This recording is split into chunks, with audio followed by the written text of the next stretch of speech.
Hi guys, Ida Happy here. Thank you for watching. In today's video, I'm going to be talking about knowledge and truth, what those things mean.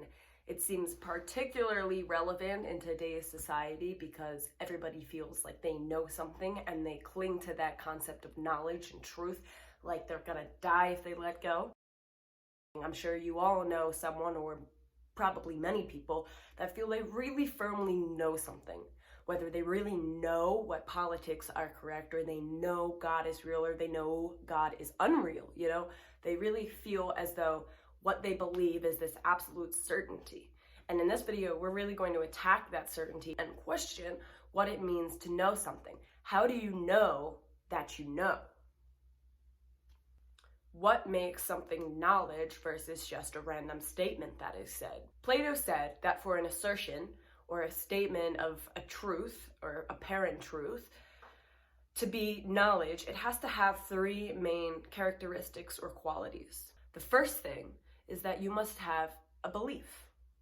The second thing is that that belief has to be true. And the third thing is that that true belief has to be justified by something. It can't just be pulled out of your ass, right? It has to have justification. So an example of knowledge, how Plato defined it, would look something like this. I walk into a house, and I form a belief that there's a cat inside. My justification is that I can see the cat. And it turns out the cat is actually there. So we have all three things needed for knowledge. The belief, the cat is in the house. Justification, I can see the cat. And the truth, that the cat is in the house. According to Plato, this means we have knowledge.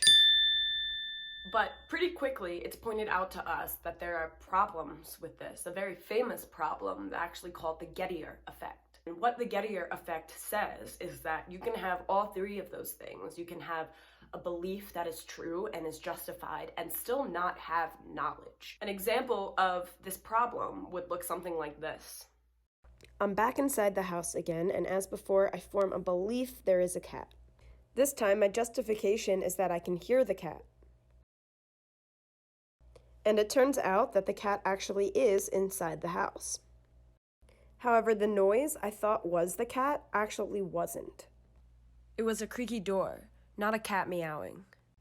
So while I have a belief there's a cat inside, justification, I can hear the cat, and the truth is that the cat is inside, I still do not have knowledge. So according to Gettier, you can have all three of those things and still not have knowledge. So what is knowledge? Another thing that I'd like to really tear apart at and have us question is truth. That if knowledge is this belief and justification in a truth statement, what is truth? What makes something true versus false? One theory surrounding truth that I'm going to talk about, and is one of the most widely accepted and most practical ideas of truth, is the correspondence theory. This means that truth corresponds to reality. So if I say, the cat is black, and in reality, if reality actually shows me that the cat is black, then my statement is true. But that brings up a whole nother measure of mental fuckery. We've already discussed reality in previous videos. If you haven't seen that, go watch that now. So if truth corresponds with reality, then that means that we first need to understand what reality is, because if we do not understand reality, we cannot determine whether something corresponds to it. As we've discussed in other videos, reality is all perspective. So if reality is just perspective, is truth simply an extension of that perspective as well? Probably so. So what I'm getting at is that while everybody else's sense of reality is different and purely based on perception, so is this form of truth. That while one person might have something be very true and very much corresponding to their sense of reality, it could be entirely false and nonsensical to another person. So who is to determine what is truthful and what is false in regards to a reality that changes for each of us? So what the point is we all feel like we have these certain aspects of truth that we hold on to. We have things that we feel we so firmly know. But what really is happening with that firm understanding is we're actually limiting ourselves. When we claim that we know something and we cling to the truth, we create these walls of security surrounding that form of truth. If you cling to a finite, you become stagnant. There's no room for growth. This concept of knowing is actually something that has held humanity back for some time in really every field of life, whether it's the sciences, and one scientist has a theory that he spent his entire life developing, and if that theory were to turn out to be false, then he is false. Everything he believes is false. And that is a really slippery slope to build our lives on. But that's what we're all doing. We're all building this foundation on sand that is malleable and moves, because that's what reality is. It's constantly changing. And as we find out new things, our entire idea of what reality is changes with it. Clinging to truth can also make you really miserable in your day-to-day life. If you feel that you know something so entirely accurately, and then the rest of the world doesn't seem to feel that that's the truth, then it almost creates this idea, this reality that the rest of the world is against you, that they're outside of this holy knowledge that you have and that you're alone in that, when in reality there is no absolute truth that you hold alone and that other people are yet to realize. It's that there are individual truths that we all hold, that we all experience, individual knowledges, and to take those experiences and truths less seriously and less aggressively, because when we hold them so concretely and try to apply them to everything else in our life, it really just backfires on us. That's the whole message of this, is that when you are so serious about your beliefs, it does nothing but hurt you, because you're not able to learn these new things and have this beautiful idea of the possibilities that exist when you're so fundamentally enriched in this concept of black and white. There is no black and white. There's a whole spectrum of color that exists. But when you only see in black and white, you become blinded to everything else that is out there.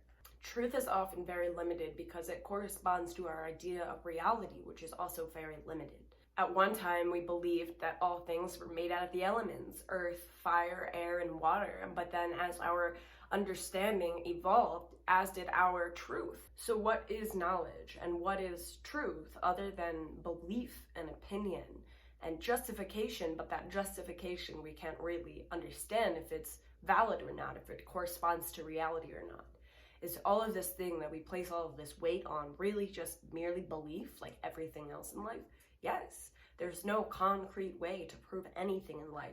So as soon as we assume knowledge, as we assume that we know the truth, we are limiting ourselves and putting ourselves in a jeopardizing place that jeopardizes our mental integrity and understanding of everything that actually exists.